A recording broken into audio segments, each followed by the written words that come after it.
നമസ്കാരം, media one news hour on എയറിലേക്ക് സ്വാഗതം. ഞാൻ രഞ്ജിത്ത്. പ്രധാന വാർത്തകൾ. ഷാർജയിൽ ഗൾഫ് മാധ്യമം കമോൺ കേരള പുരോഗമിക്കുന്നു. മോഹൻലാൽ ഉൾപ്പെടെ വൻനിര താരനിരയാണ് കമോൺ കേരളയിലേക്ക് എത്തുന്നത്. രണ്ടാം ദിവസവും ആയിരങ്ങൾ മേളയിലേക്ക് ഒഴുകിയെത്തി. അതിൻ്റെ ദൃശ്യങ്ങളിലേക്ക്.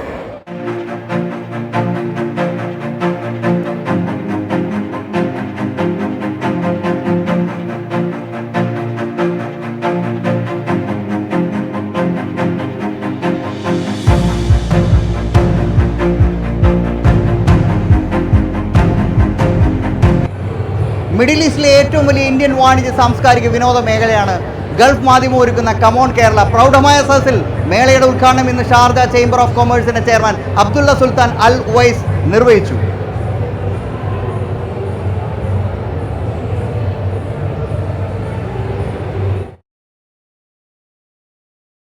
യുടെ 7ാമത്തെ എഡിഷനാണ് ഷാർജ എക്സ്പോ സെൻറ്ററിൽ തുടക്കമായിരിക്കുന്നത്. മലയാളത്തിൻ്റെ മഹാനടൻ മോഹൻലാൽ അടക്കമുള്ളവർ ഈ മേളയ്ക്ക് എത്തുന്നുണ്ട്. കഴിഞ്ഞ വർഷം ഏകദേശം 2.5 ലക്ഷത്തിലേറെ ആളുകൾ പങ്കെടുത്ത മേളയ്ക്ക് ശേഷമാണ് കൂടുതൽ മിഴിവോടുകൂടി കമോൺ കേരളയുടെ 7ാമത്തെ എഡിഷന് തുടക്കമാകുന്നത്.